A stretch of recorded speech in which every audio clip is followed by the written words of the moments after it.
I've listened to The Blueprint by Jay-Z for a couple months. And I listened to it once yesterday. Welcome to Spin It.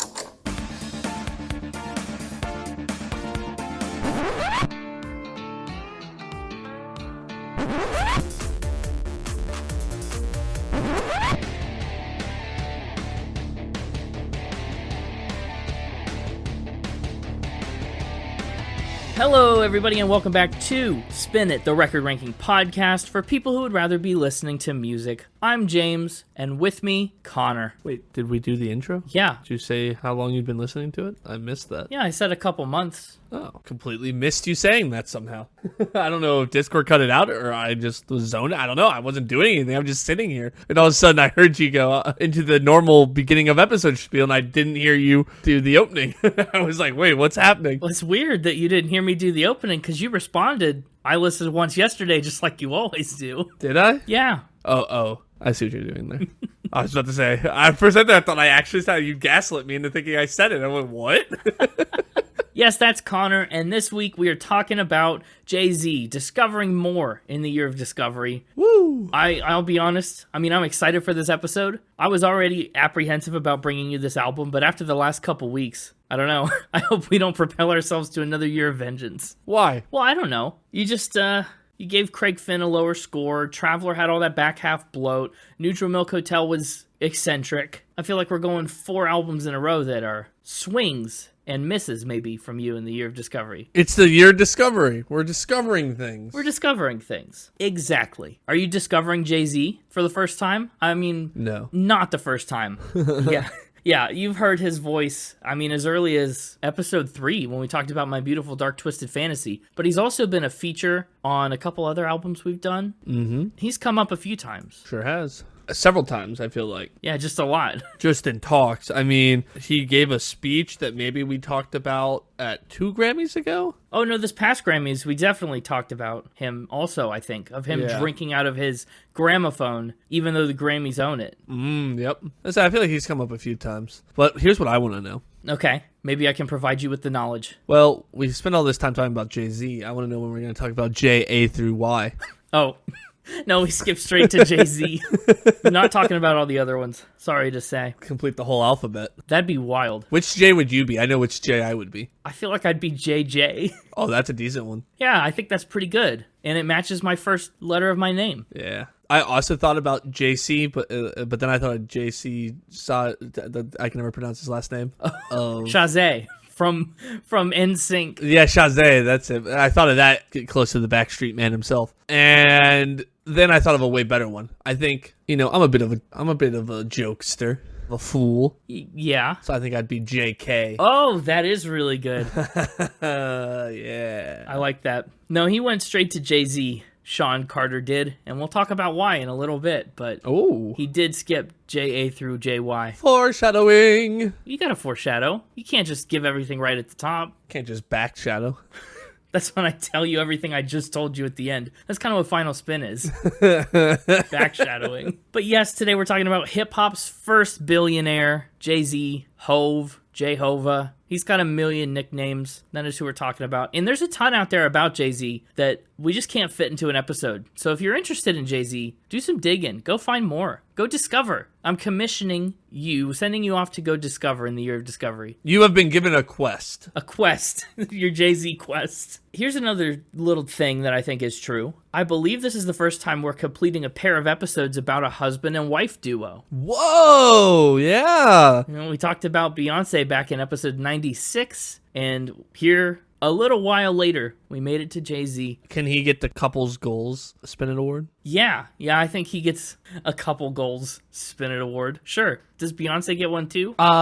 He completed the couple in our episodes. Yeah. Without his episode, wouldn't have completed it. True. It would be kind of fun. What if there was what if we took one of the Spin It trophies and split it in half, and each of them got a half? Oh, yeah, that's what it should be. You're right. Oh, it's interesting, too, because this is the blueprint, like the foundations for it, and then Beyonce's was the Renaissance, like the resurgence. Oh, they go together in kind of a way. Anyway, let's talk about Jay-Z. Shawn Corey Carter, or as you may have guessed, he is better known, Jay-Z, was born in 1969 in Brooklyn, New York. I don't know what year I expected Jay-Z to have been born, but it was not 1969. Jay-Z was born in the 60s. Like, what? That doesn't make sense to me. He and his 3 older siblings were raised by their mother. His father was mostly absent during Jay-Z's childhood, although they did actually meet in the early 2000s. His high school days, little Shawn Carter's high school days, baby H.O.V., they were tumultuous to say the least. He's talked a lot about it. A lot of Jay-Z's lyrics are pretty autobiographical. So honestly, if you listen to enough of his music, you can pick up a lot of the true story of his life. But in high school, Jay-Z dealt drugs. He was shot at 3 separate times. He even shot his own brother once. He saw his friends get arrested and sent to prison. That's tough. That's a hard way to grow up. But this era of his life gave him the street name Jazzy, which is what eventually morphed into Jay-Z, because he wanted to style it after his idol and future mentor, rapper Jaz-O, like Jaz-O, and his name was Jazzy, so he said Jay-Z. We found O. All right, so we got Z and we got O. Well, no, he's not J-O, he's Jaz-O. Oh. Yeah, O. It was close, though. It's good that you're paying attention now. I'm on the lookout.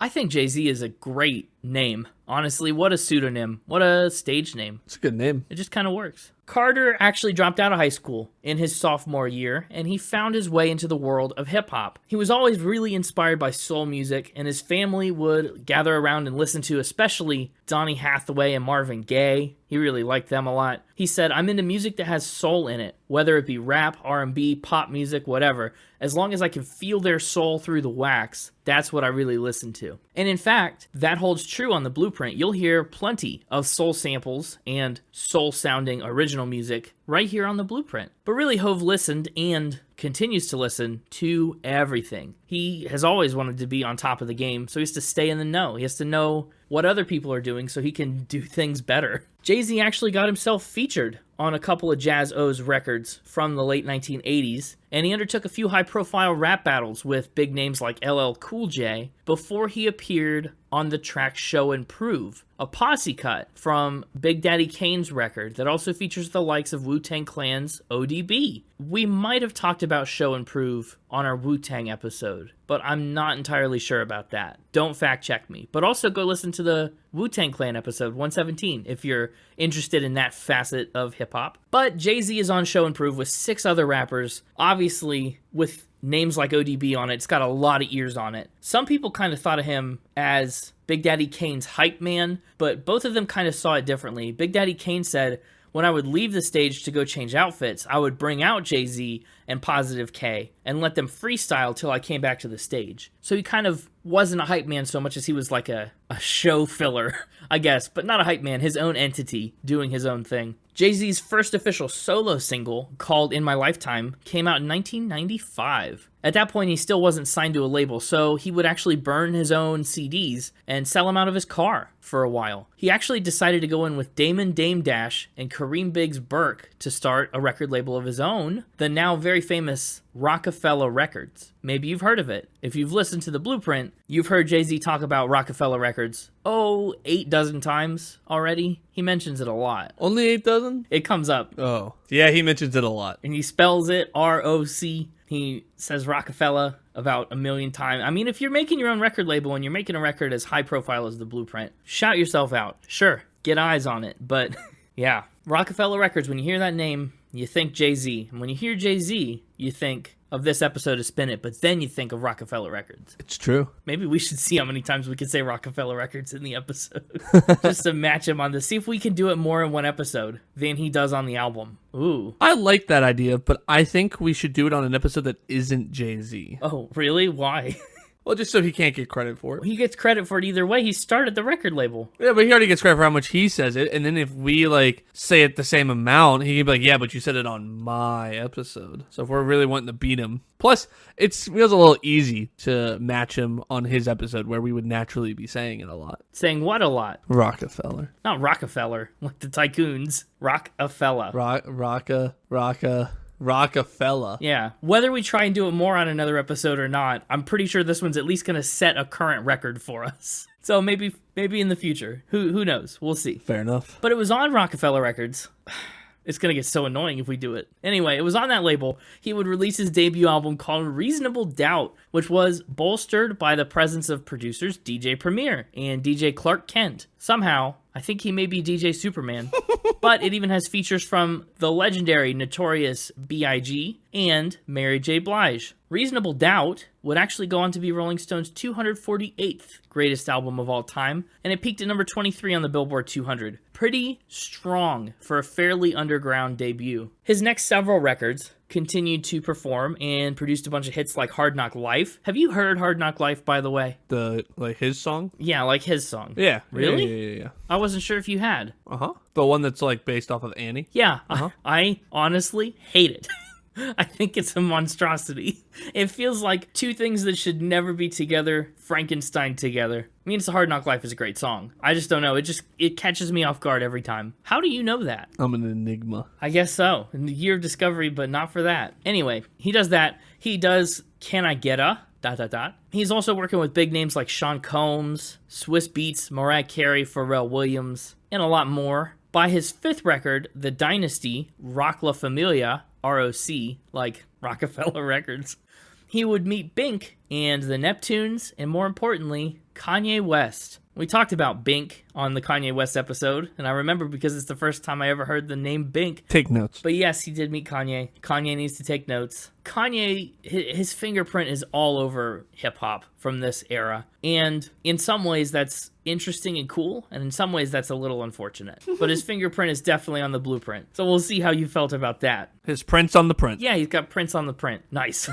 During this time, Hov also started feuding with Nas and Prodigy, which led right into the blueprint. He directly addresses some of his feuds very early on this record, which, when you listen to the album without the context of those feuds, feels a little heavy-handed maybe? I don't know. We're years removed from it. You know, the beef has been squashed. Winners have been declared. I feel like Jay-Z won that particular beef moving forward. Nas has his own merit, but I feel like his best stuff was before Jay-Z. I don't know. Maybe I'm losing it. Anyway, in May of 2001, Jay-Z gets the chance to work on his now iconic sixth record, The Blueprint, the one we're talking about right now, right here, today, and whenever you're listening to this episode. That won't be today, but you get the idea. At the time, he was actually awaiting 2 criminal trials for assault and gun possession, and his feuds were all in full swing. He's really going through it. Allegedly, I couldn't find too much info to back this up, but I read that he wrote the entire album, The Blueprint, the whole thing, in 2 days. That's wild. After he had written the album, he spent 2 weeks in a Manhattan studio cutting the record with his pretty sizable team of producers, including Timbaland, Trackmasters, Eminem,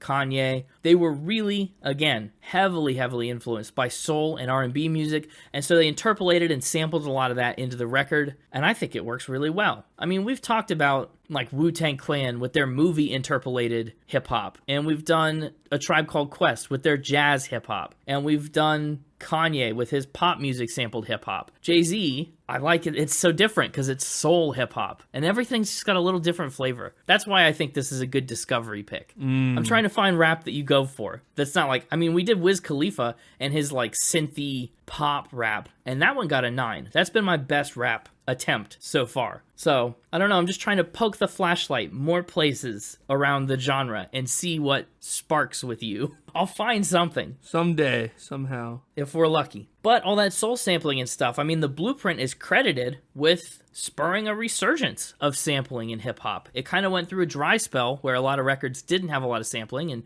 Jay-Z brought it back in full swing. And of course, as a producer, Kanye West definitely took notes. He worked on this before he was particularly established as a recording artist. This is when he was just a producer. And you'll see, I mean, you've seen firsthand how he works samples into his own work so much, so predominantly. The Blueprint was released on 9/11, like September 11th, 2001. That's a wild overlap of history. That is a wild overlap. Holy crap. Yeah, but despite that, despite all the tragedy that week and that month surrounding the terrorist attacks, The Blueprint still sold 427,000 copies in its first week and debuted at number 1 in the US, where it stayed for 3 weeks. And it was acclaimed and beloved by critics from the very start. Its Metacritic score today is an 88 out of 100. It's got 5 stars from AllMusic and Uncut, 4 stars from NME and Blender, and USA Today. Actually, USA Today gave it 4 out of 4 stars. So it kind of belongs in the first category, but it still only got 4 stars. You get it. Pitchfork rated it an 8.7 out of 10.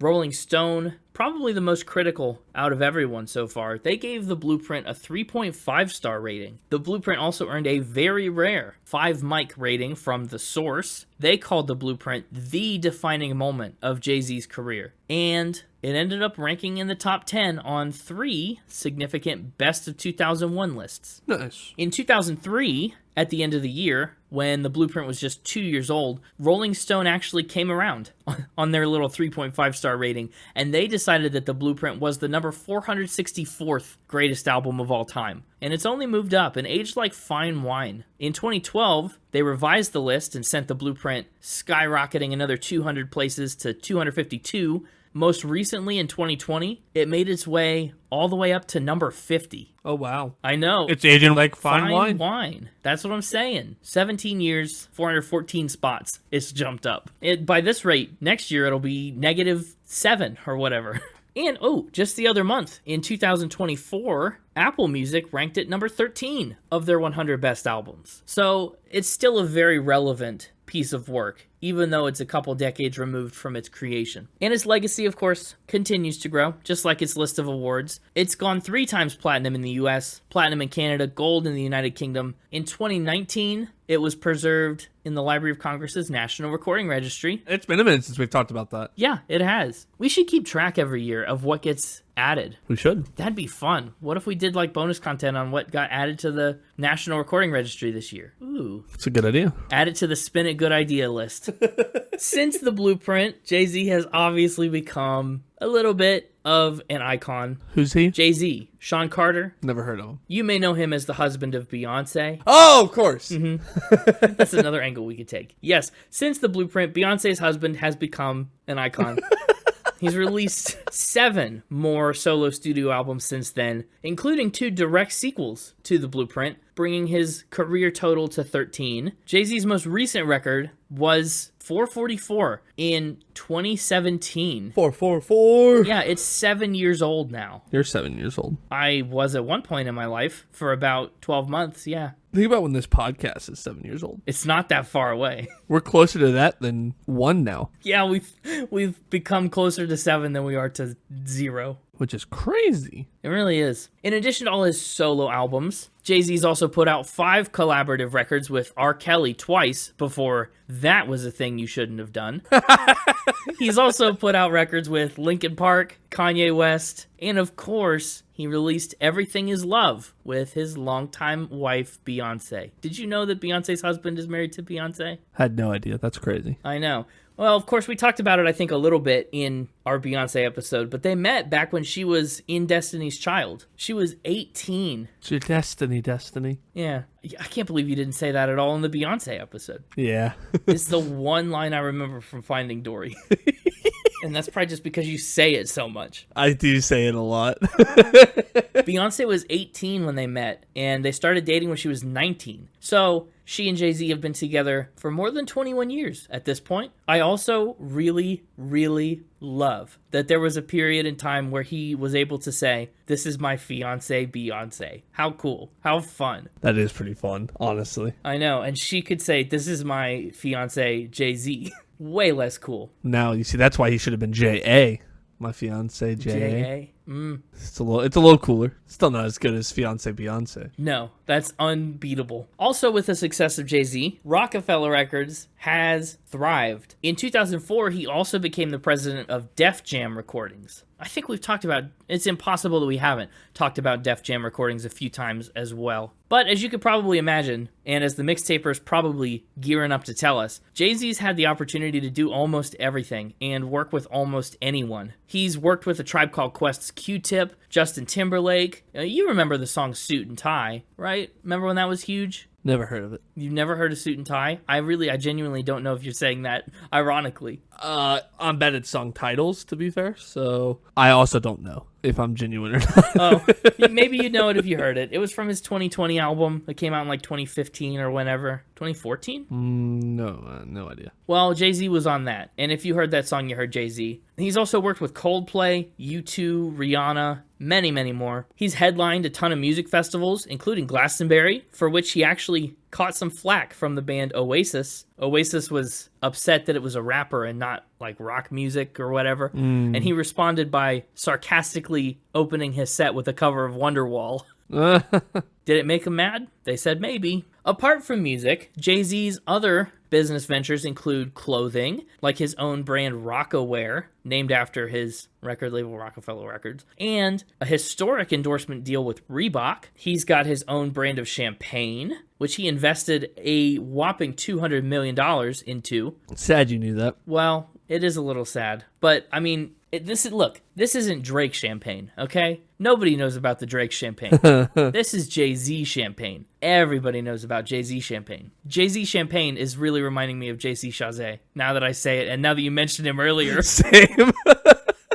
I had the same thought in my head. I was like, no, that's too stupid to say, but then you said it. Well, that means it was too stupid for me to say too, but that, you can't unring that bell. Jay-Z champagne, my favorite member of NSYNC. My favorite member in NSYNC is Jay-Z champagne. Oh, man. So stupid. Ridiculous. Jay-Z's also invested in music streaming technology with the Norwegian service called Tidal. He launched the magazine Life and Times, and he's done a lot of other things. For a while, he was a partial owner of the NBA's Brooklyn Nets. He even actually ventured into being a sports agent to represent athletes in baseball, football, and basketball. He also has film and TV deals. He owns New York's iconic 40/40 Club. He's written a memoir. He's released fragrances and cigars and founded music schools and opened a casino in Times Square. Like, you get the idea. The list goes on and on and on. And it goes on and on and on. You do Dynamite? Maybe. How can you sit here and go, I don't know if I've heard Suit and Tie by Justin Timberlake. I have no idea. And then, like, sing the chorus of Dynamite by, dare I say, one-hit wonder Teo Cruz? You really are an enigma. It's a catchy song. It is. It is, and so is Suit and Tie, but okay. Man, now hang on. I need to know if I knew that one. It's not off to a great start. No, I'm pretty certain I've never heard this. Wow, okay. At least now we know. You said this was as popular as Dynamite? It was at the time. Couldn't it really be that popular if I hadn't heard of it? Yes. If it didn't get to me, it couldn't have been that popular. You run in different circles sometimes with what's popular. Yeah, but if it was truly popular, it would break through the Connor firewall. Oh, it would transcend? Yeah. Fair point. Anyway, with all those diverse business ventures and investments and stuff, it's no surprise that the man's a billionaire. I feel like he could probably be a billionaire just on the music alone if he really wanted to. As for his awards and his accolades, His Accolades. I almost said it at first too, and then I thought, no, that's too stupid to say.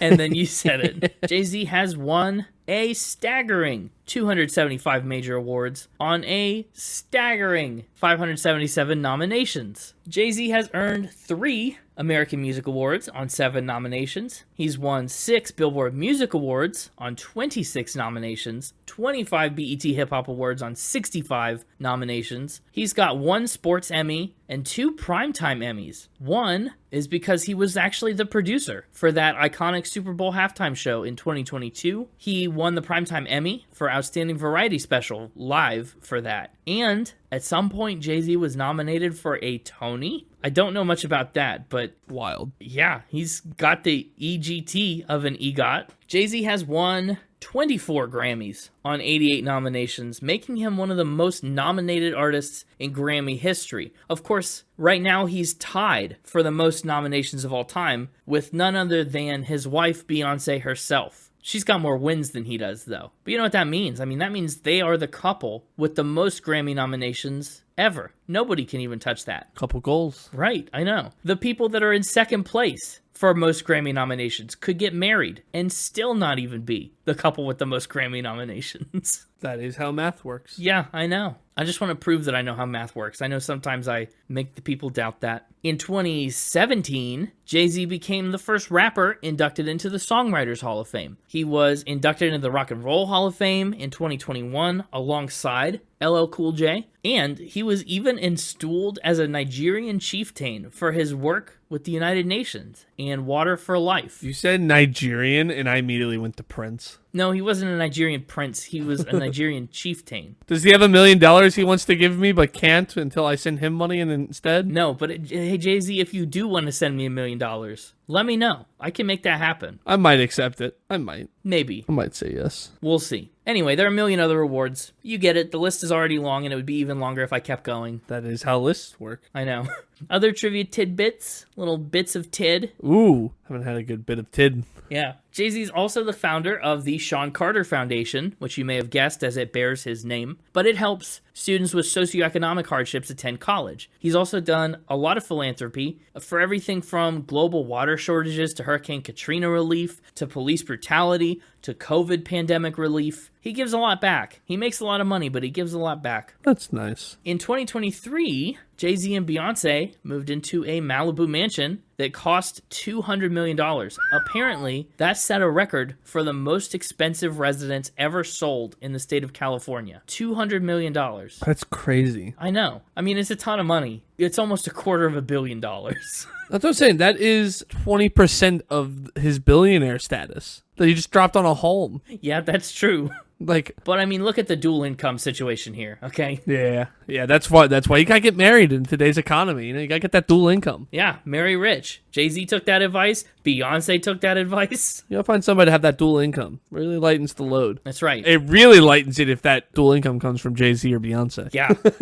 If suddenly you marry into a billionaire relationship on either side, I mean, you're fine. Jay-Z also has an extensive filmography, which I did not look too deeply into for fear of angering our supervillain. You already angered him more than once. I figured I might. I don't know. I put this information in here months ago for him to vet. Yeah, no, I mean, he wasn't like surprised by it. It wasn't like he was like, oh crap. It was more just he wanted to bring it and you already had it. Tragic. Well, the filmography thing. He's got more than a dozen motion pictures and documentaries and a lot of other things that he's been a part of, either as a producer, an actor, or a subject. So there you go. That's Jay-Z. That's the blueprint. Let's play some Fact or Spin. Hey, it's me, the Mixtaper. Hello, Mixtaper. How you doing today? For this episode, you can call me JM. JM? Or, better yet, JD. Oh, because you're a dastard. Yeah. I like that. You can call me JD. Sure. Now I just sound like I belong on Scrubs. That sounds like some kind of Scrubs joke I don't understand. Yeah, main character's name is JD. Oh, yeah, you know, JD Mixtape. He's my favorite member of NSYNC. JD Mixtape kind of goes hard. It does, doesn't it? Mainly because it sounds like DJ Mixtape. Yeah. I think I'm kind of screwed this week, Mixtaper. What? Why? I think by the amount of information out there about Jay-Z. This man, he's a billionaire. Oh. He's done so much stuff I can't even imagine. I don't know. You got the upper hand this week. Just guess fact for all these and you'll be fine then. You know what? That's not half bad as a strategy. I think I'll do it. How close am I? You're going to do it? You're just going to lock in fact for all of them now? You want to? No, I'm not. That'd be wild. But tell you what, that'll be my blueprint for the round. Oh, okay. And we'll see how well I can construct around it. All right. Would you like to learn about the mystery department's newest case, color theory, dragons, or those are your three options for now? Oh, okay. Oh, sorry. Or NASA. I couldn't find my other tab. Oh. Or NASA. Oh, you weren't like deliberately trying to save one back. No, I just was like, where the heck's my fourth fact?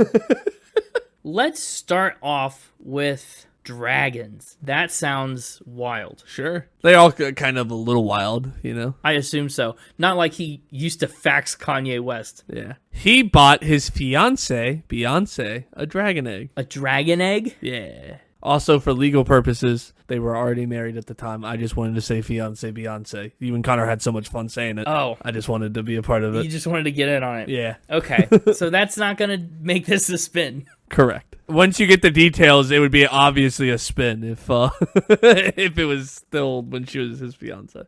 Sure.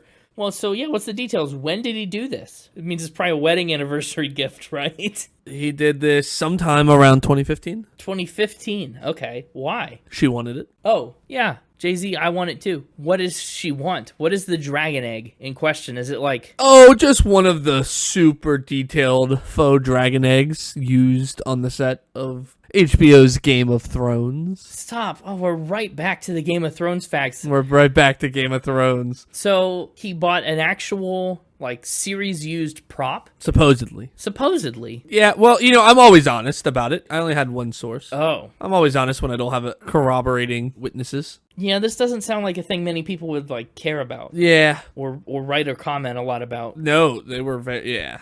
Well, and the one I found was from actress Emilia Clarke, so she would know. Oh, that's a pretty reliable source. Yeah. She actually said she tried to steal one for herself on set, but was unsuccessful. But apparently Jay-Z bought one for Beyoncé. Well, that's what she needed to do then. Yeah. Just buy one. Just marry Jay-Z.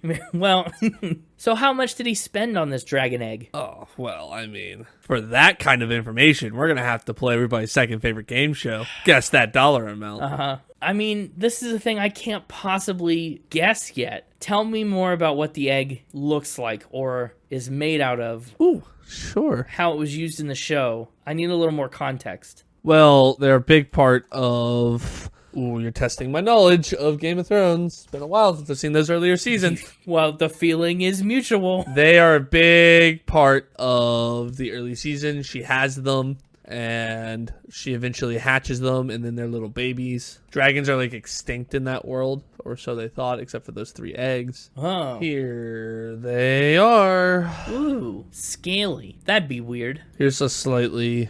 different angled image. She's like immune to fire or whatever. Like she like goes into a fire with them and like the fire rages all around her like a giant bonfire looking thing. And then she emerges from them with dragons on her. Trying to scramble them, huh? Ooh. So do we know which of these 3 eggs Jay-Z bought? Incorrect. I guess that means no. Okay. Like, man, all right. I just asked you a yes or no question. And what are they made out of? They're props. Can't be out of anything too fancy. What's the scale? These images don't have a lot of scale. Are they like football sized? Chicken egg sized? There's one with people. Oh, more like basketball sized. I'm thinking like ostrich. And then here is an image of one of the cute little buggers. I think he spent $100,000 on this egg. $100,000? My starting estimate. Starting estimate. That estimate is, I don't know, probably. I could see it going either way. It's probably too high for what it's actually worth, but because it's Game of Thrones and it was super popular. Yeah, but he's Jay-Z and he wanted it. And he's Jay-Z. I could see it happening. I actually don't have a dollar amount. Thank you for being upfront with me after I guessed once. There have been several games where I've had to take several guesses before you go, I got no idea. I could have just said no, I guess, but I couldn't say higher or lower. You could have said incorrect again. Incorrect. That seemed to work. So, why does Beyoncé want this? They're fans of Game of Thrones, I would assume. Just to have to display in their $200 million California home. Yeah, remember, Game of Thrones in 2015 was like the show ever to exist. Right. So it seems. I think this is probably a spin. Probably a spin. Breaking the blueprint already on the first one? I think so. I think I'm going to break the blueprint already. Feels like something somebody bought. I don't think it was Jay-Z. I'm suspicious of how close this Game of Thrones fact is to the Chris Stapleton Game of Thrones fact. I think somebody bought the dragon egg, but I don't think it was Jay-Z. This fact is about an artist we have done. Really? Any idea who? So that means it's a spin about Jay-Z, yes? Who do you think this is truly about? It'd be pretty mean if you said, if you didn't call this a spin right now and maybe play this game, and then the artist we have done is Jay-Z. Because we're in the middle of the episode. It'd be really, really, really funny. It'd be the funniest thing you've ever done if it was true about Beyoncé. If he didn't buy the egg for her, she bought the egg for him. That would be awesome. So is that your guess, Beyoncé? I want it to be my first guess, yeah. This is true about Jay-Z. This is a true fact. Oh, you did. Oh, man. Why would she do that? I also really wished in that moment, I had the same thought. I wished in that moment that I had reversed it, that I'd made the fact that he got a dragon egg as a gift. If I had reversed it. Yeah, well, you missed your chance. But yeah, this is a true fact. Wow, that was a bummer. That's pretty wild. Mm-hmm. See what I mean? I didn't stand a chance against that. So now what? Which one would you like to go to next? Oh gosh, I don't know. We have a mystery, we've got NASA, and we've got something else. You got NASA, a mystery, and color theory. Let's do color theory, because I'm already suspicious of that. Yeah, Well, this whole album is like half titled after a color. it's true. He has his own color. That's not where I thought this was going at all. Where do you think it was going? I don't know. I just thought it was going to be, I just had no guess. I don't know. He has his own color. Yeah, What color is it? blue. See? That's it. He has his own shade of blue. Has his own shade of blue. What's it called? Rockefeller Blue.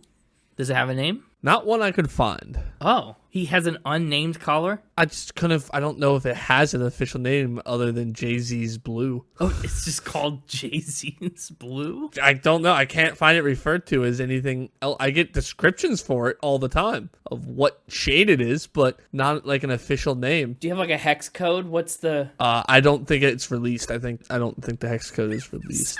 Shut up.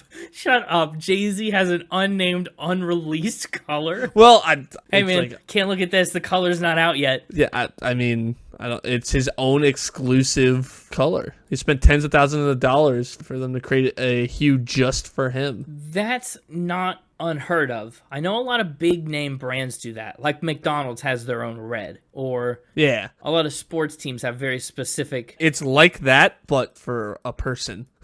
just for Jay-Z. Yeah. Does he use it in things like a logo or a brand of some sort? He has, but it was first debuted on his own limited edition line of GM Yukon Denali's, which is a car.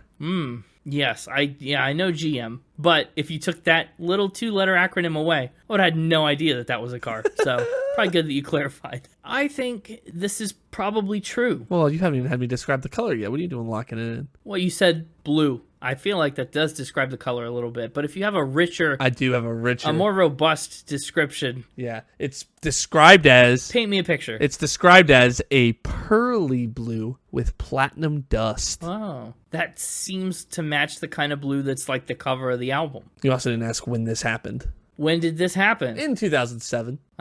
I do feel like that was a good year for blue. It's a pretty blue year. So if I want to make something Jay-Z blue, do I have to pay him like a license for it? Do I have to get permission? Am I going to get like sued if I use Jay-Z blue? I don't know how it works.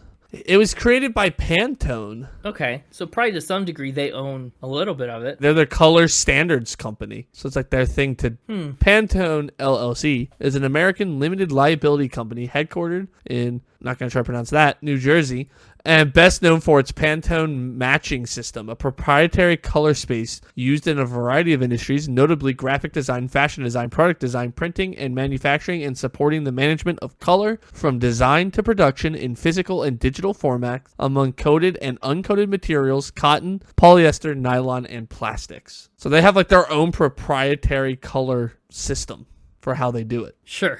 I think this is true. Thinks this is true, sticking with the blueprint. Yeah, you said he spent tens of thousands of dollars. I feel like that's pocket change. I feel like he really wants his own color. It's useful for branding, and when you're a billionaire, you have a lot of stuff to slap your name on. Might as well make your name a color you like, and a color you could sue people for using. It's identifiable. I think it makes sense. Even if it's not true, Jay-Z, get on that. But I think it's true. To give you some other examples of things Pantone has done, they're behind some of the world's most iconic brands, such as Tiffany's Aqua, Gap's Navy color, Barbie's Pink, and every color used by the U.S. Army. They use all of them. They camouflage. This is a true fact. Here he is with his card. Yeah, Jay-Z Blue is Jay-Z True. Oh, that is rather platinum dusted. That's a pretty good blue. Yeah. And here's the crazy thing. If you had chosen to do Jay-Z at any point before April 10th of this year, the fact would have been he is the only human with his own color. Really? Jay-Z, until April 10th of this year, was the only human with a color? With their own Pantone color, at least. I can't promise you there's not people with other colors. Oh, who else has a color now? Let me guess. It's not going to be anyone you know. Okay, just tell me. CEO Sherry Chris. Real estate CEO Sherry Chris. Yeah, that is not one I know. You knew Otis Elevator, so I never know with you. It's true. There she is in her own pink-colored chair. She has a shade of pink that is her own. I see. Why don't more people own colors? I mean, it's probably pretty expensive. Well, I just assume it's probably expensive and not really that necessary. You just make something that color. You don't have to own the color to do it. Right. And also, they probably don't sell to that many individuals. Maybe. Have we asked? I don't know, but if we could get our own Spin It Red, that'd be awesome. Start crowdfunding. Hey, if you join our Kickstarter campaign, we will give you the right to use Spin It Red or Spin It Gold for whatever you put it on a GM automobile, perhaps. Wild. It is wild. That leaves us with Mystery and NASA. I think we should go mystery next. We've primed the mystery department, given them all a chance to get here and get settled. Yep. Let's get the mystery department another mystery to solve. He has... Does he? That got me. He does. He has. That one broke me. Oh, man. Mystery solved.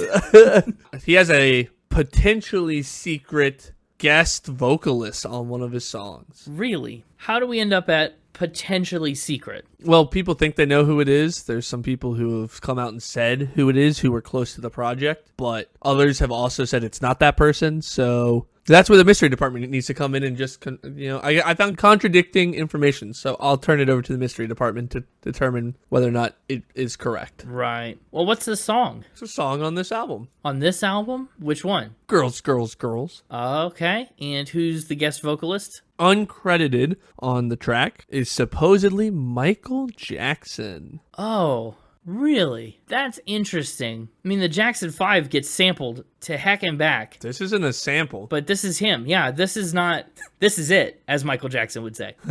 Supposedly he's singing the backup vocals. Backup vocals on Girls, Girls, Girls. Not like the chorus parts. The rumor is he's the one singing in the background. Oh, I hear. Right, those high-pitched, like those vocalizations. Mm-hmm. That's what rumor has it. Ooh, rumor has it. Ooh. That's Adele. So why isn't he credited? Was this something that he didn't want to get out, or was this a lapse in, like, an oversight? I mean, I feel like if I had Michael Jackson on my album, I want people to know about it. I don't really know how he didn't get credited. Again, not really sure it's true. The story I have is Blaze. Did you mention Blaze already? Just Blaze? I think so, yeah. Yeah, this comes from an interview with Just Blaze, who said, I thought it was an urban legend or something that Jay said in jest one day, or some kind of myth. But one day I was looking for something on the server, and I found a stray folder that says MJ vocals. And I'm like, MJ? Michael Jackson? Whatever. Let me take a listen and see who this is. And I realize as I'm listening to him singing on Girls, Girls, Girls, and I'm like, OMG, it's true. No, I don't know. To listen to Girls, Girls, Girls and hear it, it's close. It sounds like someone, like it could maybe be. But to me, I feel like that's somebody else trying to sing, like, he said, like, do this in a style like Michael Jackson. Do the Michael Jackson vocal on this to someone. And they went, okay, let me try. And then they did it like Michael Jackson. It's in an MJ vocals folder because that's an easy way to identify what the track is. Maybe. Whether this is a true conspiracy or not, I believe it's a true conspiracy. I don't believe Michael Jackson is, I'm on the side of, that's not him. But that's not the point, right? We're just basing this factor spin point on whether it's a true conspiracy, like whether people actually believe it's Michael Jackson or not, whether there's debate over it. Yeah. Okay. They also, other supporting evidence that I found for this is on the blueprint, there's track 15, Girls, Girls, Girls Part 2. That's true. You can hear it better, and he is, at least on Genius Lyrics, credited in the description for Girls, Girls, Girls Part 2. It says that it samples Trying Girls Out by the Persuaders and also features vocals from Michael Jackson. That was from Michael Jackson and Shantae Moore, apparently, on Girls, Girls, Girls Part 2. But again, he was not ever formally credited on the song. That's just in the description on Genius Lyrics. Yeah, and I could kind of hear it. I don't know. I don't know if it's true or not, but that's... I think the only person that really knows that is Jay-Z. I think this is a fact. I think the fact that this conspiracy exists is a fact. I think Michael Jackson on these songs might not be true. I'm a skeptic. This is a true fact. Yes, that's wild. Mystery Department, if you can unearth some info on that somehow, go for it, I guess. Apparently, Jay-Z, it's something Jay-Z has said to people who know him, and then they think they found the proof. I don't know. It's close. I wouldn't be surprised if it came out that it was, like, definitely true either way. Yeah. Okay, and we're left last with NASA, a NASA fact, something else space-related. Yeah, NASA. Let's just say... Moon Rockefeller. Just say, Jay-Z, we have a problem. What's the name of my fact for that one? Yeah, I guess that's the name of the fact. Okay, Jay-Z, we have a problem. What? What about that? The problem of transporting this space shuttle. Jay-Z, we have the problem of transporting a space shuttle. As a stage prop. Okay. A certified NASA space shuttle as a stage prop. For, like, his show? Yeah. Are you saying Jay-Z used a certified NASA shuttle as a stage prop for his show? A NASA space shuttle as a stage prop during his 2011 Watch the Throne tour with the note taker himself, Kanye West. With Kanye. Do you realize how big a space shuttle is? Yeah, I understand. I mean, it's huge. That's why I said, Jay-Z, we have a problem. Yeah, that would be a problem. That'd be a logistical nightmare. They actually only used it once. Because they realized it was a sucky idea. Incredibly cool, I'm sure. It was 180 feet tall. That's 18 stories. Why? 18 stories. They used it at the Glen Helen Amphitheater. Yeah, it has to be outdoors. There's not a stadium in the world that can accommodate that. Like, not one. Yeah. They ended up not using it for the rest of the tour due to the prohibitive cost of buying and transporting it, and that it was too large to fit into music venues. 3 very good reasons. So, this is a full-sized space shuttle. A NASA space shuttle, yeah. Is it fully equipped? Did they hollow it out? I mean, that's heavy. I'm sure NASA got rid of anything that was useful out of it. I don't know. Who knows? Who greenlit this? Hey, it's Jay-Z. Hip hop's first billionaire. Yeah. I think he can greenlight whatever he wants. He sure can. So, what did it do? Did it just sit there all night and then for one song they lit it up? It was just a prop. I think it was just there. It's just there to look at, and everyone in the crowd went, whoa, and then they looked back at the stage and watched the show. I've envisioned it was either behind them or like it was somewhere that like you could see it the entire concert. There's nowhere in the world it couldn't be seen the entire concert. People 8 miles away saw it and went, what? How much did they spend to get a space shuttle set up for the show? You have no idea how hard I looked for a number, but I don't have one. How long did they take to set it up? I don't have that either. Oh, you don't have any more like the logistical details? No, that's pretty much all I've got is what you have. I love this. This is the most like unbelievable thing we've had in a while. Like, why would anyone ever do this? This has to be true. This has to be a true fact. I think I'm going to stick to the blueprint like I should have at the beginning. I think I'm going to lock in that this is true. An all facts week. I messed up the foundation of this house, but darn it, I'm putting the roof on right. The roof is a giant NASA space shuttle. Yeah, that's right. The roof is 180 feet off the ground, and it's really a cockpit. Like, was it vertical? Was it horizontal? I don't know which is better. I don't know if there's a good answer to like which way would you prefer it to be? I think either way it's insane. It doesn't fit. I think it doesn't fit horizontal. If it's in the amphitheater, it doesn't, but like... I think if you put it vertically, it could stand up on its tail and maybe take up a little less area. But wow. This is a spin. I was worried that you didn't have any pictures of it. When I asked if it was upright or down and you said, I would imagine, I went, uh-oh. That means he hasn't seen it. This is a spin. That sucks. Because that would have been awesome. But it's almost true. Yeah? The only part that was a spin was that they ever used it once. he tried to buy one, but he was shut down by the production team because there was of the prohibitive cost of buying and transporting it and getting it to fit. There's just no way. So they never actually used it, but he really wanted to. He has enough money to do whatever he wants, but you can't do that. That's like not physically possible. I wish that was a true fact. That would have been great. That was a good factor spin either way. Jay-Z, We Have a Problem was also a really good title. There's only so many artists that would work for as a fact. That's true. Maybe Jay-Z's the only one. I don't know. Elton John, maybe, since he's the Rocket Man. He's but that the might have Rocket. felt too. He's not a shuttle man. That's so lame. Because I'm a shuttle man. Because I'm a shuttle man. Oh, we've already given him a spin-it award, but giving Jay-Z the Shuttle Man award would be hilarious. Oh, you know. But yeah, that's what I got. I deviated from the blueprint a little myself. You did, and I deviated in the opposite way. I must have been holding it upside down. But to be fair, I could have still made that a true fact had I wanted to. I could have gone either way, but because you saved it for last, I had a feeling you would follow the blueprint, and so I added that little pesky detail to switch it on you last second. That was smart. That was very insightful of you. And so with that, we go 50-50? Yep, of course. Of course. And until next week. See how I said next week instead of just then? Instead of then. Yeah, it's a little more specific. That worked very well. Yeah! All right, goodbye, Mixtaper. And hello, Connor. I'm a shuttle man. It's catchy. That's going to catch on. It's going to be the next big 1970s hit, except it's 2024. Here's the thing. I mean, I should have been suspicious all along because one of the most famous space shuttles is named Discovery. And, I mean, we're right in the middle of the year, Discovery. So, it's a good thing I didn't catch on to that, or the Mixtaper might have been out another point. I don't even think the Mixtaper thought about that. I would have accused him of thinking about that had I thought about it. But no, he got away free. Shall we talk about the album art of the Blueprint? If you'd like. I would like. It is blue. It is print. It is printed. Yeah. It's not Jay-Z blue. It's a little lighter than that. I don't know why you said that. My brain went to, I'm a little more country than that. I don't know. It could have gone to I'm a Little Bluer Than That, the George Strait country song. That would have been better, but that's not where my brain went.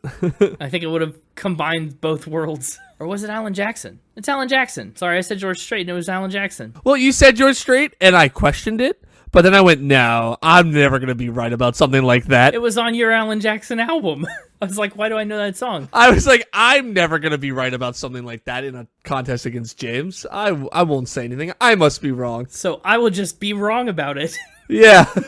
No. Yeah. You're right. Alan Jackson, when it comes to him, he's a little bluer than that. Anyway, this is Jay-Z. It's the Blueprint. He's blue. This cover photo of him sitting there, which is really all he's doing, sitting smoking, it was taken by Jonathan Mannion, and it was inspired by the British crime drama book series called The Firm by Jocelyn Bain Hogg. The original picture from the series, which I had a hard time tracking down, surprisingly hard for knowing exactly what it was called and who made it. The original picture features a telephone and brass knuckles. This Jay-Z spoof of it contains cigars and a microphone, very much tailored to his image. I put the original picture in the document so you could scroll down and see it. Overall, what do you think? I think it's a pretty good copy. Huh. Yeah, I like it. A pretty faithful imitation. He was missing the bust. Yeah, he is. But that's really about it. Well, maybe there's a bust there that's covered by the parental advisory sticker. Be a pretty small bust. Yeah, well, the bust is a must. That's what I'd say about this. He's got the ashtray, got the microphone.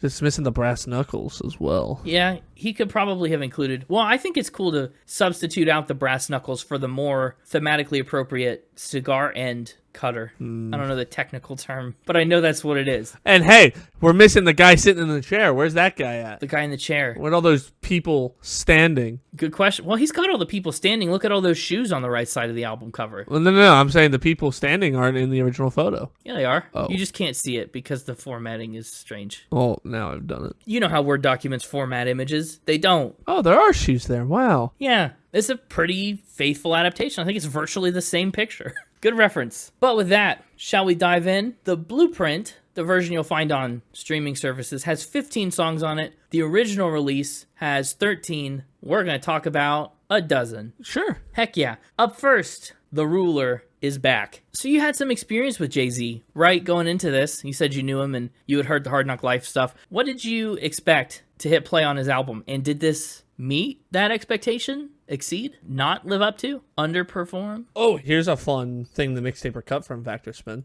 Oh, Because he found better things. yeah. Should we put it here? Should we put it at the end? If it's 60, just brought up Hard Knock Life. Oh, okay. He actually had to lie to get permission to use that song. Really? What did he lie about?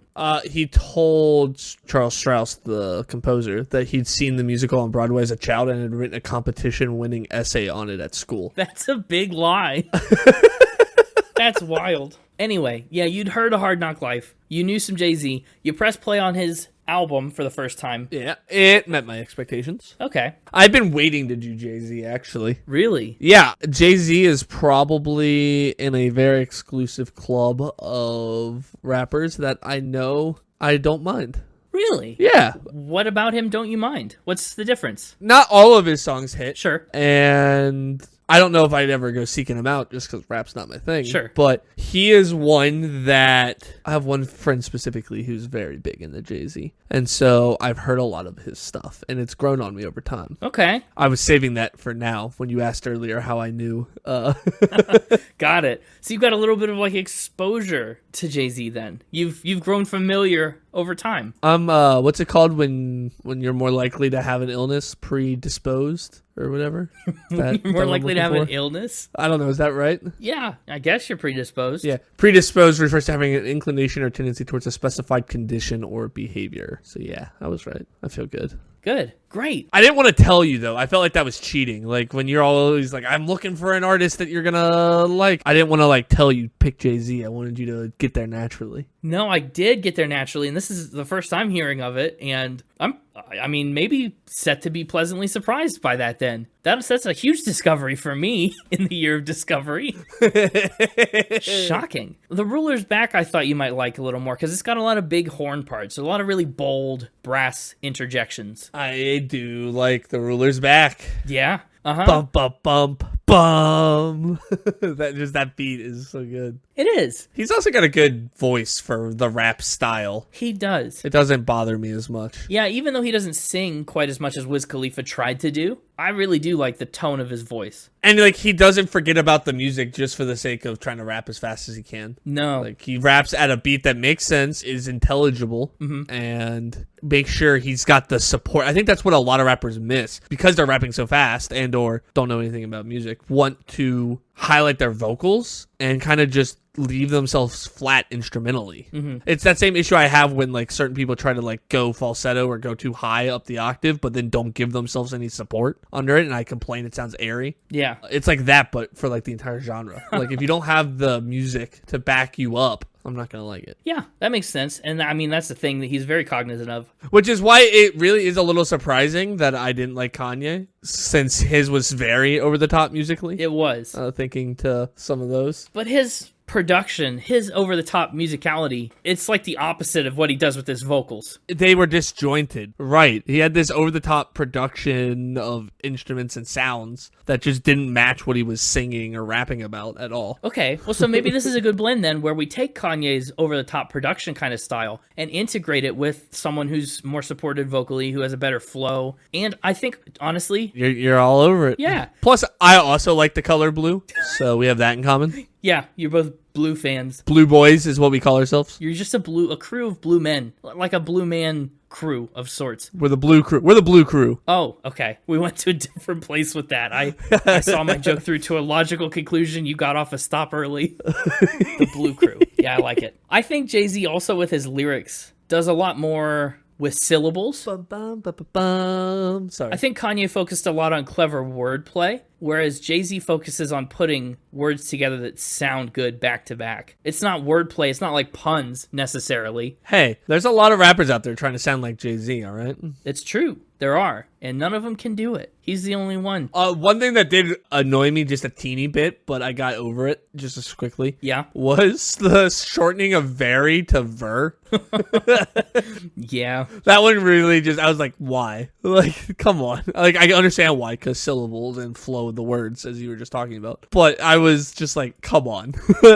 Ver, big shoes, come on. It doesn't not work. Yeah, and I think that annoyed me more. I think the fact that it wasn't just so blatantly, obtrusively wrong made me madder. I do think ver, shortening very to ver, is better than Kanye shortening purpose to perp. So, it's all about perspective. It's all about the purse.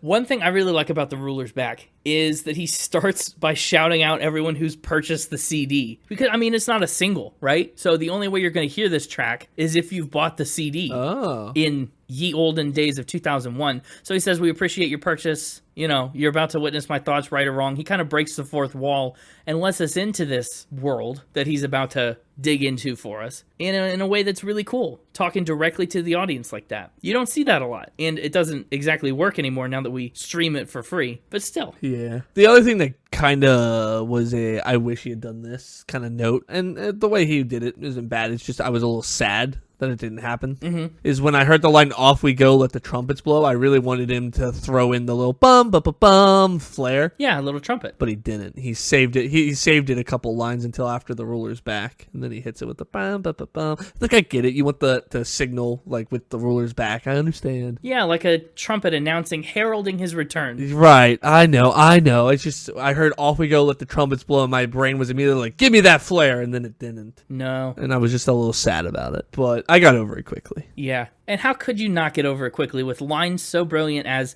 your reign on top was shorter than leprechauns? Like, okay. I think that's funny. I think that's great. It's awesome. He does. It's just another situation where he talks about himself a lot. But this song is actually also a tribute to a song by Slick Rick that shares the same title. This song is kind of Jay paying tribute to that. He said, I don't think Slick Rick had enough material. It was unfair that he didn't get a chance to really be home in the studio and really do that again. The Great Adventures of Slick Rick is one of the greatest albums ever made. The storyteller was brilliant on that. So he said, I like to pay homage. I love the culture. This is his little shout out to that. And I've got interesting mixed feelings about the part at the end where he's like, come on, bounce. Like you're talking to people in concert, trying to get people to bounce in the pit or whatever. I don't know if that lands the same as I want it to, because it's not live, right? It's him in the studio singing, come on, bounce, to no one. You didn't start bouncing? No, I didn't start bouncing. And well, I think that's your problem. I just imagined. I think if you had listened to Jay-Z, you would feel differently right now. If I did bounce, I would have been like, yes, yeah. This is it. I'm a part of this. You were like, this is exactly what I needed. Maybe Jay-Z does know what I need. Next time I'll bounce and I'll report back with how that goes. Just his thoughts. Just what he's feeling at the time. You know what he means? Let the mind of Jay-Z take over.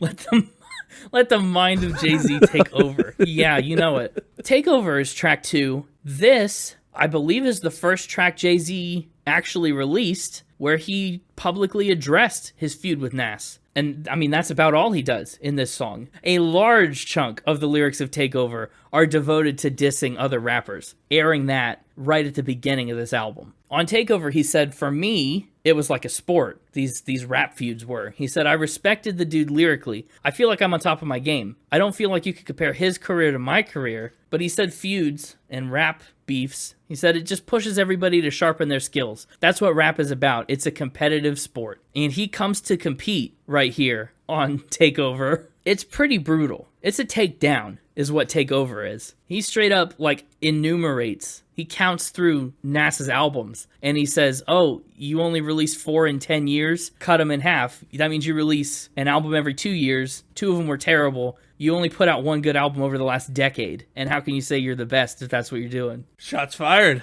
Yeah. I think this has one of my favorite rhymes. Yeah? Which one? This is grown man B.I. Get you rolled into triage. The way he rhymes triage to B.I. and biatch. Yeah. It's pretty clever. It just flowed really well too. Yeah. I was worried you would find the samples in this song a little abrasive and annoying. They're kind of grumbly and... No, that's not what I found abrasive and annoying. Really? What was it? I didn't enjoy basically the chorus. Oh, take over the breaks over? Nope. Where's the chorus? The ROC, we running this rap. Oh. Easy, we run that yeah, part you're where right. he just starts naming people and saying we running this rap stuff. Oh, I was just like, well, I got the first time he was naming off some people or whatever, but it's like he kept doing it. He just names people and goes on and on. You're right. Yeah, but then he kept naming the same people. Like, name different people each time. Maybe I would have enjoyed it a little more, but I already heard about these people. I know they're running it. That's fair. They're still running it about a minute later. Yep, hasn't changed yet. Honestly, I would have been okay with it if he added the word still at each subsequent time. It was still running this rap. Yeah, you're right. That would have made me laugh. You're right. That would have been funny. The samples in the song that you found not abrasive include 5 to 1 by The Doors and Sound of the Police by KRS-One. And it interpolates a little bit of David Bowie's Fame. Perhaps you found it at the part where they yell Fame and Lame. I think that's a really good use of those samples. And it was, of course, produced by Kanye West. Pitchfork actually named Takeover one of the top 500 tracks of the 2000s. They put it at number 51. I don't know if it's that high for me. I think Takeover's not even in my top handful on this album. And again, I think that's just because I'm missing the context of the rap feud and just I didn't experience it when it was at its peak. Apparently you're wrong. Apparently track 3 is the first single from this album. No, I didn't say this was the first single. I said this is the first actual song where he talks about his feud with Nas. Oh. Yeah, this is the first time it publicly was addressed. You must have zoned out mid-sentence. You must have, didn't quite get to the end of it. Jay-Z took over a little too soon. I do have a question about track 3 if we're ready to move on. Oh, I had one last note about Takeover, and you may find it interesting. Sure, go ahead. In more recent times, Fall Out Boy referenced this song in a track title on their third album, Infinity on High. It's called Take Over the Breaks Over. We didn't talk about Infinity on High. We talked about From Under the Cork Tree, the album before that, but it just goes to show how wide their range of influences was too. But anyway, you got things to say about Izzo, parentheses, H.O.V.A. Which apparently is one of his nicknames. Izzo? Yes, it is. Yes, it Izzo. No, H.O.V.A. Oh, and H.O.V.A is too. I was talking about H.O.V.A. H.O.V.A, Hov, Izzo. Which apparently is a play on Jehovah. Yes, because people used to call him, actually, I found a quote about that. But why is the song called Izzo? Because it's H to the Izzo. So shouldn't it be Hizzo? No. I mean, no. No? Because, like, he's spelling out Hizzo-Vizza, which I wonder what that is. It's the same way, like Snoop Dogg did for Shizzle. It's the same formula. Yeah. H to the is-O, V to the is-A. So you take out the is and it's H-O-V-A. That's what it spells. Yeah. But Izzo is a way more fun title for the song. I just really like the name Hizzo-Vizza. Hizzo-Vizza. I feel like there's something there. That was one of my favorite members of NSYNC. Okay. Jay-Z needs the favorite member of NSYNC Spin It Award. No, but you're right. Hov and Hova are plays on Jehovah, a play on the Hebrew god Jehovah. He said it was actually a thing that fans started doing for his lyrical skills, and he's run with it, but he seems to stay humble about it. I think a lot of people kind of took that the wrong way. A lot of the people that don't listen to Jay-Z anyway were pretty put off that he called himself Jehovah, but he said, I didn't want to offend people by saying I was Jehovah. But I am. I'm not God or anything like that. He said, I know way better than that. But he takes the nickname. He is colloquially known as Hov, Jehovah. One of my favorite parts about Izzo is the sampling of I Want You Back by the Jackson 5. Incredible. It's pretty great. You like the Jackson 5, right? You like a little bit of I Want You Back. I mean, my feelings about the Jackson 5 are as easy as ABC. 1, 2, 3. Yeah, I do. I want the Jackson 5 back, but it's a little late for that. Jay-Z said that you can't deny the Michael sample makes it a hit. It's too easy right there.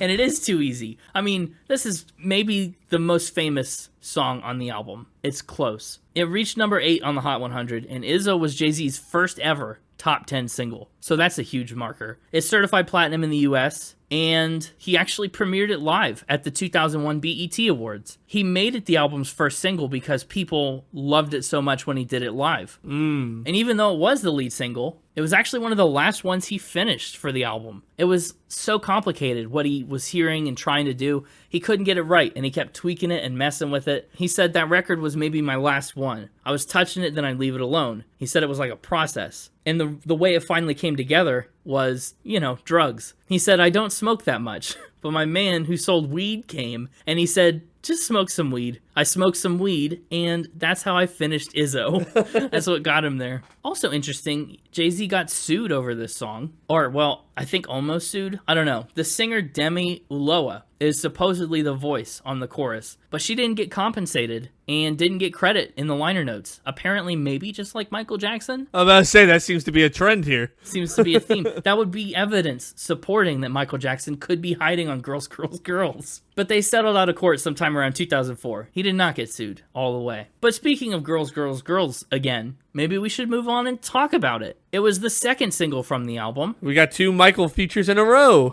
That's right, 2, well, 1 confirmed, 1 dubious, but here they are. Girls, Girls, Girls charted at number 4 on the Hot R&B and Hip Hop Songs chart and number 9 on the Hot Rap Songs chart, and it's been certified gold in the US. It's another full track. It samples Tom Brock's There's Nothing in This World That Can Stop Me From Loving You, which is one of the most annoyingly long song titles in the world, by the way. It also interpolates High Power Rap by Cash Crew. It also features guest vocals from Biz Markie, Slick Rick, who Jay-Z shouted out on that first track, The Ruler's Back, and it features A Tribe Called Quest's very own Q-Tip. Originally, the beat for Girls, Girls, Girls was made for Ghostface Killah of the Wu-Tang Clan, but he turned it down, and Hov ended up with it. Oh, wow. What do you think about this song? I have mixed emotions, and most of them are that I think this is a ridiculous song. It wasn't my favorite. No, me either. Honestly, the background vocals are the best part. The Michael Jackson background vocals? And a little distracting. Yeah. Yeah. They're everywhere. I didn't even, register them until the Mixtaper mentioned that fact. And then I clicked play at a random point in the song, and I heard them. It was like the glass shattered. And now every time I hear that song, all I'm going to hear are background vocals everywhere.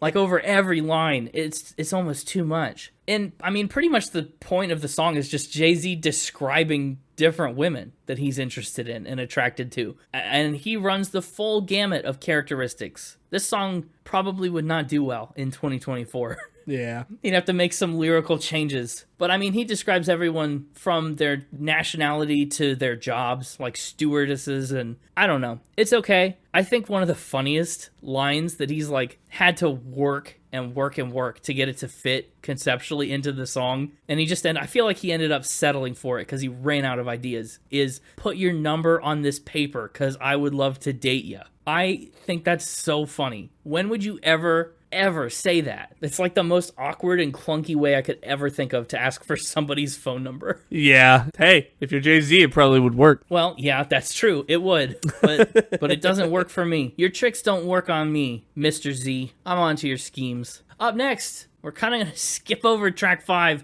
as a pair of white guys probably should just move on. It exists. But it was the 3rd single, and it peaked at number 66 on the Hot 100, number 7 on the Hot Rap Songs chart. Thumbs up, thumbs down. Thumb sideways. I'm the same. I think it's a little beepy and boopy. It's too staccato for me, from what we've heard on this album so far. Track 5 is different. But track 6, You Don't Know. The Chipmunks. Yeah, you remember the first time we talked about Chipmunk Soul? Well, we talked about them on Dr. Demento, but I'm sure they came before that. Well, we talked about Alvin and the Chipmunks on Dr. Demento. We talked about using Chipmunk Soul in rap music on our episode about Drake. Oh. Yeah, and I mentioned it would come back up. Well, that's because I had this album in mind when I said it. I was thinking of You Don't Know. Oh. How did I feel about it back then on Drake? You didn't like it when Drake did it. Oh, okay. But you didn't like much of what Drake did, and I don't blame you. But the thing about Chipmunk Soul is it's usually a soul music sample that they speed up and chipmunkify it. I don't think what he does on You Don't Know is a sample. From what I found, I think they actually just took some original vocals and then samplified them to make them sound like a sample.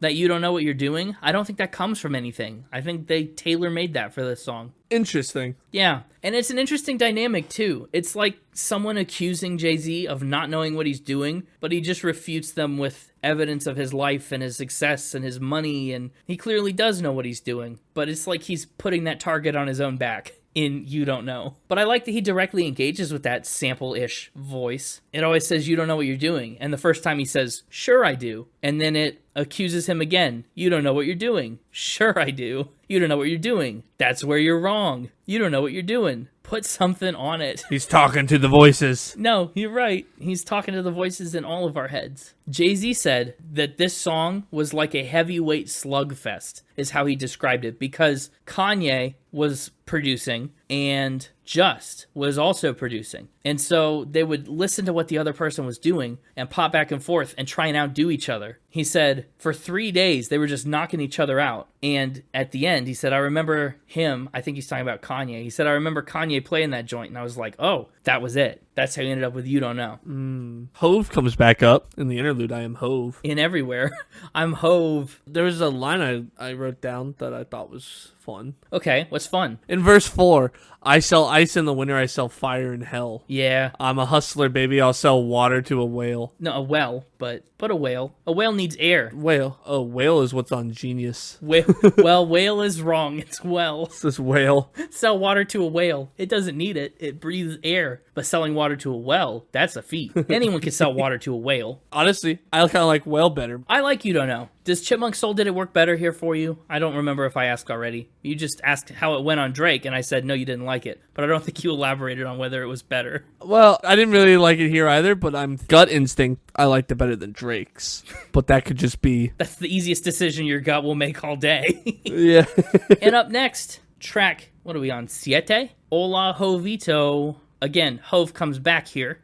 Again, everywhere. Hovito is Spanish for Small Hov. For Hov.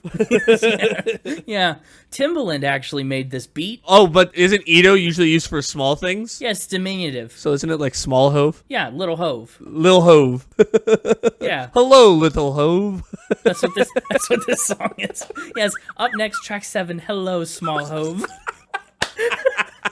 I like this song. A little bit of bad Spanglish. You know, it's bold. It's different. I think it feels right at home on this album. I mean... Sorry, I'm still laughing about Small Hov. Yes. Hello, Small Hov is like the children's book version of this song. That's what they're saying when he rolls up with his people. Hello, Small Hov. Stupid. You know, sometimes translating things makes them worse. And sometimes it makes it better. Yeah.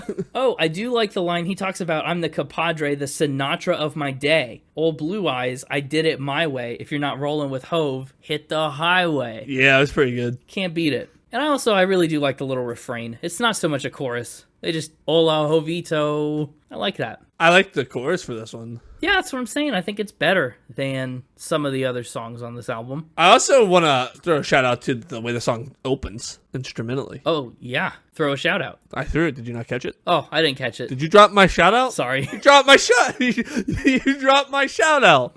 That's all dirty. Well, it's, the bass intro is really cool. The way that he, aggressively breathes over it is pretty fun. I've got a dirty shout out. Better get that taken care of. Polish it like an apple. Why is apples like the only fruit we polish on our sleeve? What about apples makes a sleeve polish make it shine? Well, look, I think the thing is, apples are one of the only fruits you eat the skin of. Only if you're a coward. Why would you polish a banana? It's a waste. I mean, you eat the skin of a lot of berries, or things that masquerade as berries. Yeah, but berries are so small, you won't have to polish each little berry on your sleeve. Little grape right here. Another grape. Time to eat another grape. You'd wear a hole in your shirt. That's why it's apples. Everything else is too inconvenient. That's true. I like that you glossed over my only if you're a coward about eating the skin. I did. Well, yeah. What were we talking about? How did we get off onto that? What happened here? You talked about dropping a shout out to the beginning of the song and it got dirty. You had to polish it like an apple. It was really a long walk to get to that joke, but it's fine. One of my favorite songs on the album, and actually, I think we're getting into one of the strongest overall sections of this album. I mean, I think we've been in one since track 6. But Heart of the City, Ain't No Love, is up next. I really like this one. Heart of the City's good. Oh, man, isn't it? It sounds awesome. It's another Kanye-produced track. It's another one. This was a often played one. Often played? You were often exposed to? Yeah. Okay, you were highly exposed. This song contributed to my predisposition. Mm-hmm. contributed to my predisposition. As it should. If I didn't know Jay-Z at all and didn't like rap music, this song would make me question everything I believed, I think. It samples the song Ain't No Love in the Heart of the City, if you couldn't guess, by the Bobby Blue Band. The Bobby Blue Band? Yeah, not the Jay-Z Blue Band. This is Bobby's Blue. Well, he likes blue. Yeah, he does. I think this is maybe my second favorite sample on the record. It could be my favorite, but if it's behind anything, it's behind the Jackson 5. Either way, Heart of the City is all about how hard it can be to stay on top of the game as an entertainer. As true today as it ever was in 2001. Every verse highlights a different famous downfall. You know, there's no love from the city, from the crowds. They'll drop you hard and fast. Guess how long it took Jay-Z to record this 3-minute and 43-second song? 2 minutes and 53 seconds. That would be wildly impressive, but no. 1 minute and 48 seconds? No, not that either. You're going the wrong way. Oh, exactly 3 minutes and 43 seconds? No. Allegedly, he finished recording the song in less than 5 minutes. Just took him 5 minutes. He walked into the studio. Well, then I was correct with all three of my guesses. Well, all three of my guesses were less than 5 minutes. Yeah, but they weren't correct. 5 was the number we were looking for. But 5 minutes. He walked in, put on the cans, busted this song out. Actually, 5 was the first wrong answer. If it was less than 5 minutes, 5 is the first wrong answer. Well, that's true. Either way, you get the idea. Kanye, the producer of the song, said it makes you real spoiled to have an artist finish a song as quick as him. He was surprisingly receptive. So there you go. Another strong contender for my second favorite sample is Never Change. Oh, yeah. Never. Never change. Yeah. It samples a little bit of David Ruffin's song Common Man. And it's all about how Jay-Z stays true to himself through everything he's gone through in life. Pretty autobiographical, a nice perspective. I like it a lot. I maybe like it because it's a little more guitar focused than a lot of the earlier songs. It's maybe my favorite sample, actually. Really? I would put it close to the top. Well, it's the catchy. It's the one that gets stuck in my head. That's fair. I also think it's one of the most soulful of his soul samples. Yeah. But, I mean, that said, Never Change has a lot of heart. But I think Song Cry is Jay-Z's most emotional moment on the album, or close. Song Cry was the fourth and final single from the album, and it charted at number 25 on the Hot Rap Songs chart, and number 45 on the Hot R&B/Hip Hop Songs chart. It samples Bobby Glenn's Sounds Like a Love Song, and it does, in fact, sound like a love song. Song Cry also earned a Grammy nomination for Best Male Rap Solo Performance. But for all the emotional punch it packs, it lost to Hot in Here by Nelly. So that's a bummer. That is a bummer.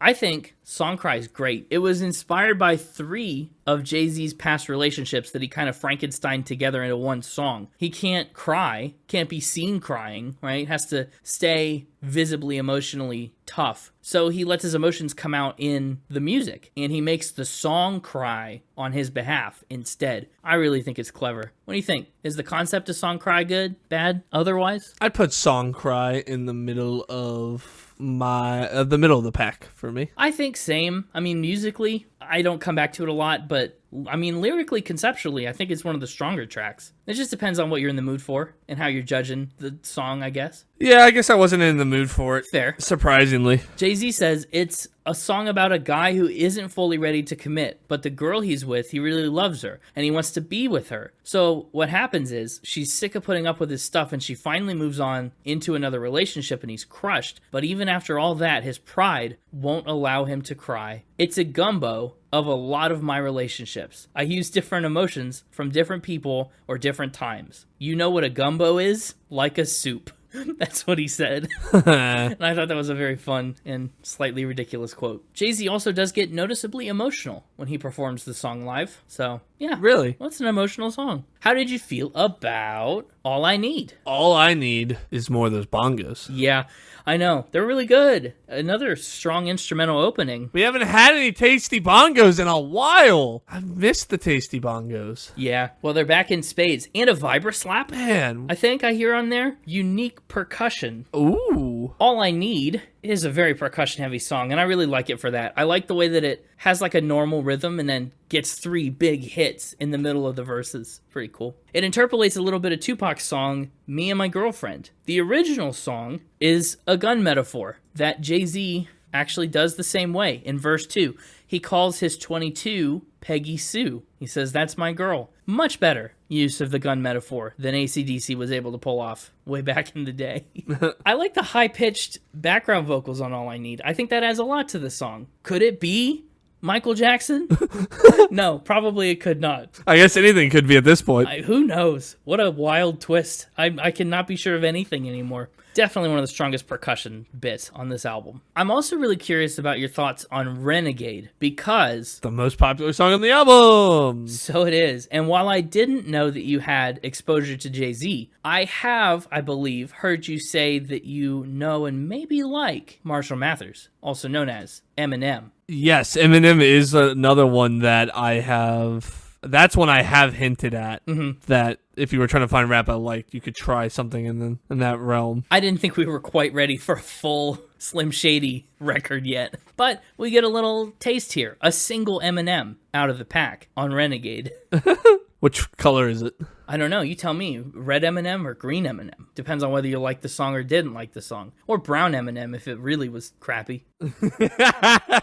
It's a green Eminem. Okay, Renegade. He really winds up into saying Renegade all the time. That's very fun. This song actually was originally going to be Eminem and Royce da 5'9", but Jay-Z replaced Royce and ended up with this track on the blueprint for himself. Royce and M actually did 2 songs together, but the label would only let them keep one on the album. And Aww, sad. I know, sad, and they picked against Renegade. So that's sad, but it's happy that Renegade ended up here. And even then, right, it was still a happy accident. Eminem was going to bring Jay-Z a song, but he was going to bring him a different song, and he physically lost the recording, so he couldn't share it. Instead, he just decided to grab Renegade off the shelf, dust it off, and say, "Here, Jay-Z, what about Renegade?" So Jay-Z came in, Eminem kept all his verses the same, Jay-Z redid all his stuff, and there you have it. It is definitely the most popular song on the album based on current Spotify plays. However, it's only certified gold in the US. Really? Did not get,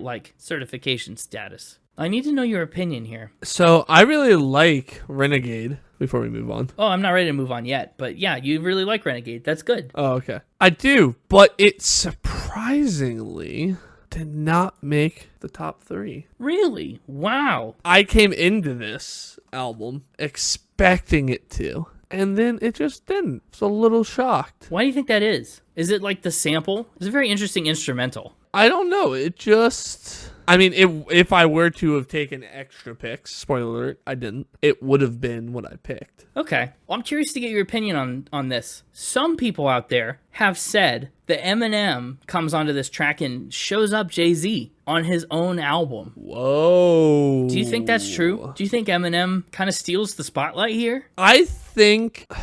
That's interesting, because I don't know the context most people are listening to this in. Yeah. But I would say having, in the way I listen to this, right? I listen to the whole album. Uh-huh. This is track 12. Right. I'm 12 tracks deep of nothing but Jay-Z. Yeah. Eminem's almost a breath of fresh air. Yeah, Eminem's a breath of fresh air and a highlight in that regard. He stands out above Jay-Z, but that's what a guest is supposed to do, right? That's why you brought them in, was to add an extra flavor, a notable flavor to a song, right? True. And it doesn't help that it was originally an Eminem song, and Jay-Z kind of got it second and third hand. Right. I think Eminem shines on this song more than Jay-Z does, but I think that's by design. Exactly. Would you shine M&Ms on your shirt? Well, based on your theory, they're too small, but sure. No, you're right. That is by design, I think. That makes good sense. And I kind of agree with the consensus that Eminem is the feature of this track. I mean, he's the only one that got credited, at least on Spotify. Michael Jackson didn't. Michael Jackson,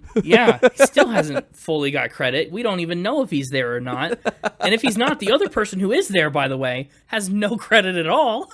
And the other singer had to sue for the vocals on Izzo. I mean, whew, credit is scarce. Yeah. So Eminem, he's earned his credit. Credit where credit's due, Eminem. You shine. There you go. Shine like an M&M polished on a shirt. And up last for our intents and purposes today, Blueprint, parentheses, Mama Loves Me. Title track! Yeah, late to the game title track, coming in at the 13th hour. This is the 1 p.m. track. Yeah, the 13th hour.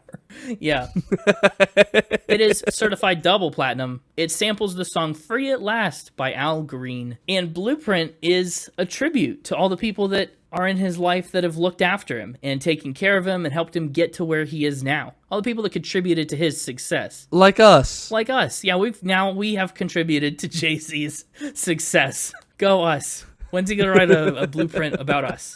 I'll even accept just an extra little verse. Yeah. I mean, I'll just accept that $1 million that we were talking about earlier. I still do want that. Yeah, that's true. Well, I don't need it, but if you want to, I'll accept it. I mean, yeah, I might accept it. I'd consider it. That's good. You can't seem like you want it too badly. Exactly. I think it's really cool to put his tribute to his family and his friends in the context of blueprints because, I mean, they're the people that helped him build the foundations of his life and plan out where it was meant to go. And, you know, he built everything that he is and has on the foundation of the blueprints that they instilled within him. And that's a really cool metaphor. I also think it's a smart placement, just thinking that the album's called The Blueprint, right? Mm-hmm. So, you know, you have to have all the pieces that make up the blueprint before you can have the blueprint. Well, I mean, yeah, that's true. You know, you're right. So much of this album has been autobiographical. And so we get all these different pieces of things that have contributed to Jay-Z, whether it's his feuds or his friends who yell, "Hello, Small Hov," or the heart of the city that's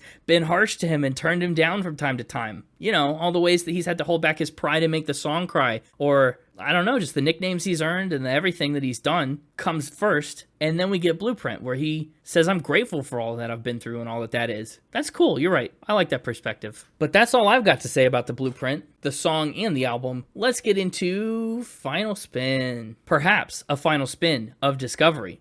I'm intrigued at this point to figure out how you felt about this. I wonder how much exposure has influenced your judgment. For me, I'm giving the music on this album an 86. I think its strongest parts are Izzo and then You Don't Know through Never Change. I think that's the top, the pinnacle musically. And that's not to say All I Need and Renegade aren't great musically, because they also are. But I think the low points for me are maybe The Ruler's Back, Takeover, Song Cry, you know, stuff like that. Musically is a little bit on the weaker side, given 86 to music. Lyrics are getting an 85. He talks about himself a lot. He says Rockefeller Records a lot. And that's cool. I mean, it's his album, and it's rap from 2001. That's kind of what you did. And I think, I don't know, I like the moments where he takes us on a little bit of a perspective journey and not just I am Jay-Z, I am Jay-Z, I am Jay-Z. When my friends see me, they say, hello, Jay-Z, I'm the ruler, I'm the best, I make good music, I am Jay-Z. They say, hello, Small Hov. Yes. When he takes us off that beaten path and just does a little more, like Heart of the City and really the back emotional half of the record. I think that's great. 85 for lyrics. Instruments and production are getting a 90. I think this is a really fun album to listen to. I like the soul-infused style. I think a lot of these songs sample cleverly, but then also don't sample cleverly. Like You Don't Know. That's not a sample, but they make it like one, and I think that's really smart. 90, instruments and production. Overall vibe, 87. I think this is an enjoyable album. It's the first Jay-Z album I've really listened to, although, again, he's been kind of present through features and just around for a lot of my music listening experience. But as the first Jay-Z album to dive into, I really think I couldn't have picked a better one. There's a reason this is the, so far, number 51 greatest album of all time, according to Rolling Stone. Subject to change, and probably move even higher. But that's where it is for now. All the way up to -7. That's my prediction. When it happens, the next time they publish the list, you remember that, and come back to this episode and say, he was right. So does -7 mean that he's actually going to go to 58? No, I think he moves up the list past the best album of all time, past the number 1, all the way, like, transcending to number -7. Oh, you count all the way up till you hit 1, and then you have to start going backwards again to get to get how good the album really is. He's lapping people. So he has 1, and then he comes back up to like 8. Yeah. He starts down at 500 and has to climb back up again. Yeah, maybe. But he has like a little asterisk or like a prime, like a star, to denote that he's on like a second lap. Yeah, like he's past everybody. Yeah, that's it. Anyway, yeah, the overall score for the Blueprint from me is an 87.3, higher than I thought I would score it when I initially picked it up, but it didn't take long for me to realize that's pretty solid. Number 210 overall on my album ranking list, putting it above Fragile by Yes and below Room for Squares by Spin It Pickle King John Mayer, or as we may call him around here, JM.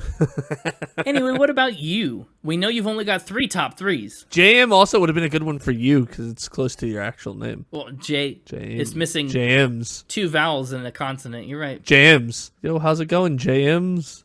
You're right. Anyway, so my turn? Yes, it's your turn. It's my turn! What are those top threes? Since we already know you haven't taken extras, I'm curious. My top threes, not in album order, for suspense. Whoa. The Ruler's back. The horns really did it for you. Yeah. Izzo. Of course. Or as I like to call it, Izzo. Izzo.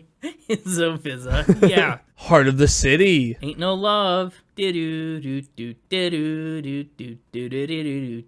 a honorable mention to Hello, Small Hov. Wow. You really did jump out of order for that one. You just wanted to say Hello, Small Hov last. Yeah, I did. I can't believe Hola Hovito, which, by the way, didn't talk about it at the time. Looking at it, thinking about it now. Why did he put an apostrophe after Hola? That's a full word. I don't know. Maybe it's supposed to be like holla, but it's not. I think it is supposed to kind of be like holla. Well, it didn't work for me. I thought about it and I meant to bring it up, but I was looking at it on the track list right now and it doesn't make any sense. Anyway, I'm surprised you took that one over Renegade, being a pre-exposed and predisposed Eminem fan. I like the instrumentals on it. That's fair, yeah. I like this one a lot. So much so that I'm gonna give it... Drum roll, please. 9 small Hovs with big rockets. Shuttles. Oh, you're right. 9 small Hovs with big shuttles. Small Hov, big shuttle. Yeah, wow. Okay, the unit was funny and it threw me for a loop. We got another 9. We got another 9 in rap. That is so rare. What a discovery I have made. So rare. I'm learning. Don't say I don't like rap. I don't say that. Well, This is more proof. I sometimes do. Do you think it's because these people have Z in their names? Wiz Khalifa, Jay-Z? Like, do you think that has anything to do with it? Yeah, and Eminem's. Oh, yeah. Well, you haven't given him a 9 yet, officially, so. That's true. I could not be more pleased. I'm a little surprised. I thought, again, I came into the episode thinking, oh man, this might be like 3 or 4 in a row that have been hard to digest. But no. This one is gonna go right above Live at the Regal by B.B. King. Wow. Okay. You put something else in your B.B. King. Springsteen went right by B.B. King. Yeah. So you're putting this just below Springsteen? Yes. Springsteen went above B.B. King. Yeah. I'm just making sure I had that right. You said it with like questioning as if like you were shocked by that choice. I am shocked by that choice. And so I answered hesitantly with a yes. You did. That's true. Well, because I don't know. Did you think that's too high or too low? Never mind. I take it all back. Did you think that was below Wiz Khalifa? No, I just mixed up my aboves and belows. Oh. I was like, yeah, I thought... You thought I liked this better than Springsteen and were shocked by that? Just for a split second, yeah. Yeah. I don't know what I'm doing. Small Hov, we have a problem. Okay, let's talk playlist picks, though. Kind of a tough one to narrow down. It is a tough one to narrow down. You go first. I think I'm just going to go with Heart of the City. We have a lot of love for Ain't No Love.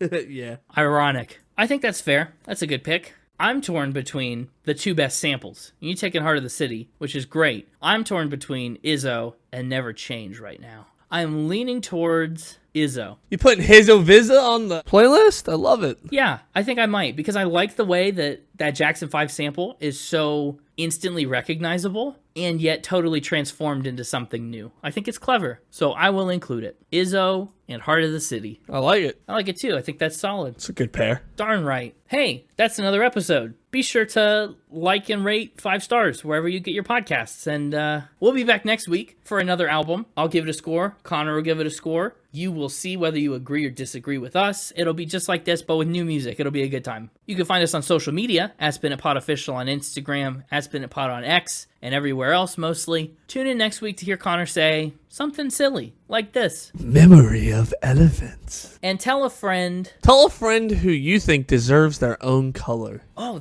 I like that. Yeah. Tell them about the podcast. And then after they've listened to this, they'll be like, what color do you think I should have? And then you can tell them that. It'll be like a cute little bonding thing. It will, yeah. Or you can tell them Jay-Z Blue. Sorry, it's taken. Yeah, I can't have that one. Nope. We'll see you next week. And until then, keep spinning.